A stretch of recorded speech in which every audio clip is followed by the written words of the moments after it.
Hey everybody, KMO here with a late start on a video. So these are just going to be some comments that people posted and my responses to their comments. This is from yesterday's video. It takes 20 years to make a worker.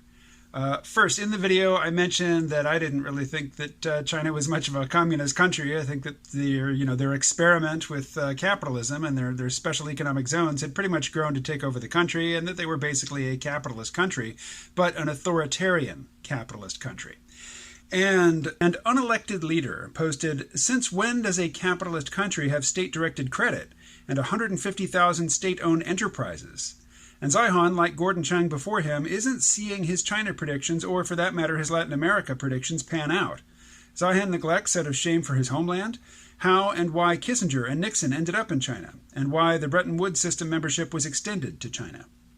All right, I'm not going to comment on that second paragraph there, just the first paragraph. Yes, the Chinese government does direct lending, and they have an ongoing, seemingly limitless credit bubble going, and they direct banks to make loans not based on whether these loans are likely to be paid back or whether the businesses borrowing them are likely to be profitable. The Chinese government extends credit and directs banks to make loans with the goal of maintaining full employment. They want employers to create jobs for the Chinese people, regardless of whether those jobs make any sense, whether the businesses make any sense, whether they're doing anything useful. I think that might be one reason why you get these ghost cities. They just keep building, even though people aren't moving into the ghost cities. Now, some of the ghost cities, former ghost cities, aren't really ghost cities anymore because people have moved into them. And others, the construction was so shoddy that the buildings started falling apart before people could move in. And, who's going to buy a building that's falling apart? Except, investors who are buying sight unseen. That's a whole nother can of worms, and in all honesty, I haven't looked at it recently. I am not prepared to talk about it. Next. Oh, actually, on the communist thing. On the communism thing, when I think of communism, I think of, just the bumper sticker version of from each according to his ability to each according to his needs. So, what you can provide, you do, and what you need, you get from the state. But the Chinese state doesn't provide medical care. It doesn't provide, retirement benefits. It doesn't provide housing. What the Chinese state does is it instructs banks to make loans, and it extends massive amounts of credit in order to maintain employment, to keep the people happy, or at least, not rioting. So they do more than, say, the United States or Great Britain or Canada. I mean, they have a more direct influence on the economy, particularly on banking. But, they don't behave like, say, the Soviet Union did. Okay, moving on. Kevin wrote, "Well, this is interesting. I suppose it's Zihan's analysis, not specifically yours, that Gen X will have an easy, cake retirement, because there is a big generation of productive younger people coming down the pipe behind us, and we can live off the crumbs of their productivity, so to speak. I'm not saying he's wrong, or you are, but this is a challenging concept. Yes, Gen Z, etc. scores high on altruism, volunteerism, and social responsibility. In the abstract, this prediction seems solid, demographically.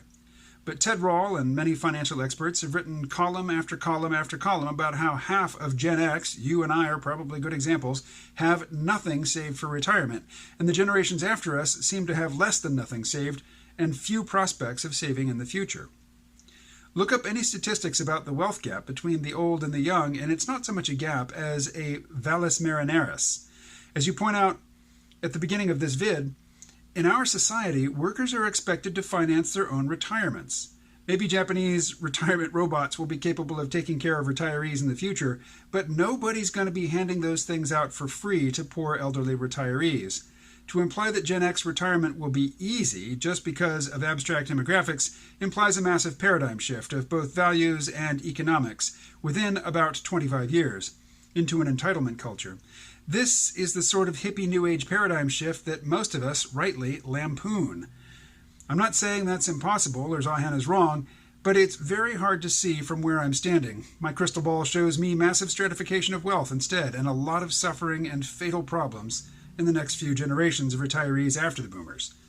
Okay, so to clarify, I don't think Zion is arguing that retirement is going to be easy for individual boomers. It's going to be easy for the United States to finance its existing commitments to retirees, mostly Social Security and Medicare.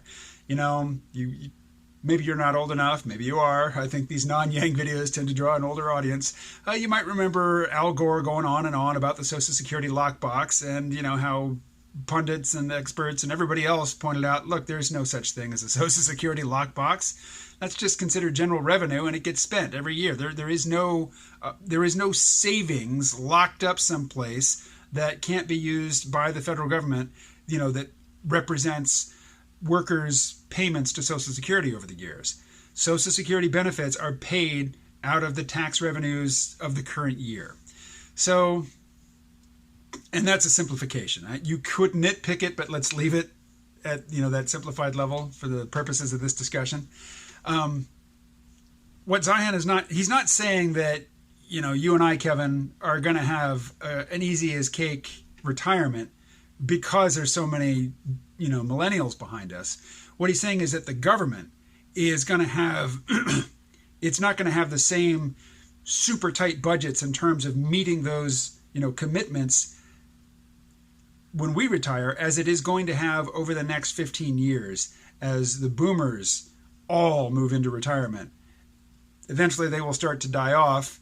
The millennials, who are the biggest generation, you know, really come into their own in terms of their earning power and their investing and their savings and, you know, paying taxes. And that will easily fund the government's commitments to us, to Gen X. It doesn't mean that just because the government can, you know, make its Social Security and Medicare commitments to us that we're going to have an easy life. I agree. Wealth stratification is definitely a problem. I don't anticipate any hippy-dippy paradigm shift of, you know, we're moving from a winner-take-all cutthroat capitalist marketplace to, you know, everybody gets it. You know, everybody gets some. We're going to share and share alike. I don't see that happening. Anyway, so I said basically that, but in fewer words because I was typing on my phone, and Kevin followed up. Okay, in terms of Social Security and Medicare as it exists now, I think the evidence is that you are correct. I believe, and it sounds like Zion does too, that scares about entitlements such as Social Security and Medicare running out of money are little besides moral panic, assuming we can still tax a tiny sliver of the elite's vast piles of money, and assuming we can get a handle on medical costs in general, for example, by implementing Medicare for all, or similar single-payer systems.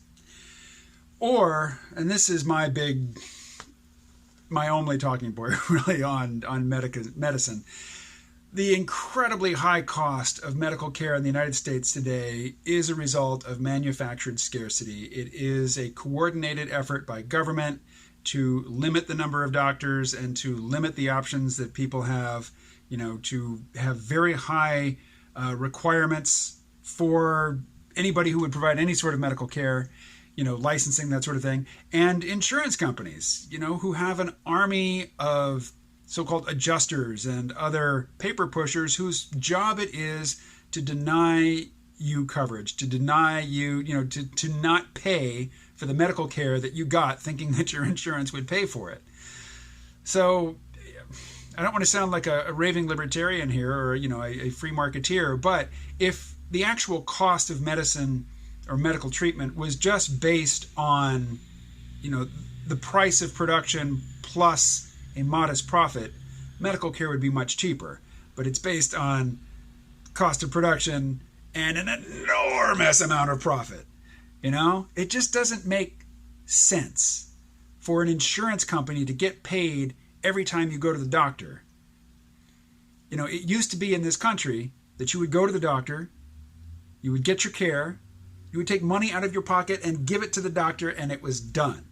And you could do that because the care wasn't all that expensive. Now, what makes care expensive? Well, you know, that's a huge, huge thing. A lot of it's manufactured scarcity, but a lot of it, as Andrew Yang points out, is twisted incentives. You know, doctors are incentivized because they, you know, they get paid for it and because they fear lawsuits to order all kinds of very high-tech, very energy-intensive, expensive tests and to do all manner of stuff and, you know, a lot of prescribing of drugs that just isn't necessary. but it generates profits and they get a kickback.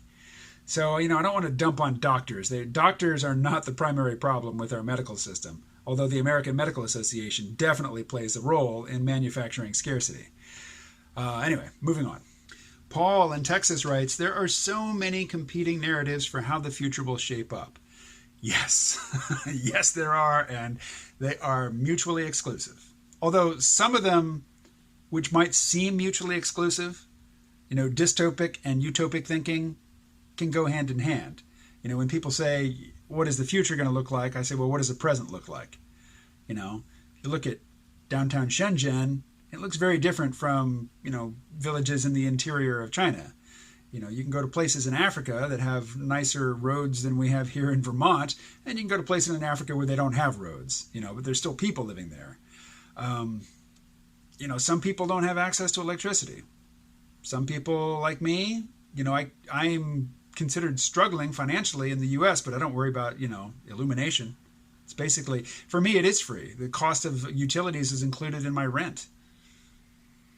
So, poverty, luxury, hardship is relative, and it is not equally distributed. And some places look like the future, and some places look like, the worst parts of the past, and it will continue to be that way in the future for a good long time. That, I think, you can take to the bank. But Paul writes, there are so many competing narratives for how the future will shape up. For me, the challenge is to pick the correct narrative to navigate the future, because once I have committed to a particular path, I'm all in. My goal is to be nimble and resilient enough so that if I'm misguided by the wrong narrative, I can redirect and still be happy. Climate change should be factored into all our projections. Those that omit climate change are not helpful. Yeah, I don't know that that's true. I think there's a lot of things that are going to proceed pretty much apace regardless of how severe climate change is. Technological progress towards, creating manufacturing infrastructure in space, and then hopefully some power generation in space that can be transferred back down here to Earth. I think these things they're in the pipeline, and I don't think climate change is going to have a lot to do, with the timeline. And in fact, nothing accelerates the advancement of technology and technological research better than war. If we can mobilize to fight climate change with the same degree of focus and intensity and commitment that we mobilize to fight a war, I think we're going to see some rapid technological change. One, also the Apollo missions generated some rapid technological change. I think as SpaceX and Blue Origin and the other private space companies really push governments into getting back into space, and particularly China, I think we're going to see a lot of rapid technological development there. Climate change might actually accelerate that. But we don't know. We don't know how quickly it's going to progress, or really how much control we have over it. I mean, the leftist notion of how to deal with climate change is voluntary poverty. Step back from all the things that make life worth living. This free illumination that I enjoy here after the sun goes down.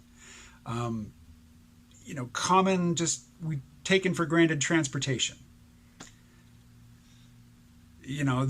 That's the prophet. In Michael C. Mann's vocabulary, you've got the prophets versus the wizards. The wizards say you just got to push forward with technology, you got to access new forms of energy, and just work harder, run faster, be smarter, and provide more stuff to everybody, and it'll all be good. That's kind of the Red Queen scenario, where you have to run faster and faster just to stay in place. But it's worked so far, so that's a mind bender, and Michael C. Mann said, that he's a prophet on Monday, Wednesday, and Friday, and he is a wizard on Tuesday, Thursday, and Saturday, and on Sunday, just pulls his hair out. He just doesn't know. But I'm kind of in the same way, except I bounce back and forth more slowly. So I spent about 10 years in the prophet camp, and now I'm shifting over back to the wizard camp, which is where I was before I spent that, decade and a few other years in the, we should do less. We should shrink back. We should reduce our footprint. now I'm more of the mind that we should run faster, work harder, find better solutions, and provide more. I know, some of you don't like that. But Paul, he mentioned an article in Business Insider, 30 U.S. cities that will be underwater soon. And he gave the year of 2060. Now, I went and I looked at that article. And there's something really interesting about it. It's in the very first paragraph. Listen to this. The steady rise in global surface temperatures, monitored since the 1880s, is largely attributed to human-caused greenhouse gas emissions. With rising temperatures, the world's ice has been melting and the sea level rising. As a result, barring major interventions, sooner or later thousands of coastal communities around the world will become uninhabitable. Listen to this sentence. With rising temperatures, the world's ice has been melting and the sea level rising. How do you interpret that sentence? Does that suggest to you that the sea levels are rising because the ice is melting? It doesn't actually say that. And it's a good thing that it doesn't actually say that, because that's not true. But it seems to imply it. So, I'm sure you've heard that even if we stopped all carbon emissions today, the temperature would continue to rise going into the future, just because a certain amount of temperature rise is baked into climate dynamics. Given how much CO2 we've already put into the atmosphere, there is a lag between the increase in CO2 and the amount of heat that is captured and stored. The same is true of the melting ice. You could melt all the ice on the world tomorrow, and it's not going to come to very much sea level rise, because it's not additional water from melting ice being added to the existing, volume of water in the oceans that causes sea level rise for the most part.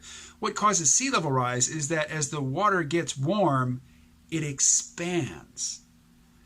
So this is very vague and kind of tricky and sort of, to me, dishonest sounding language here in this article. And I'm not, debunking the article. It's based on, I guess, a study by the Union of Concerned Scientists.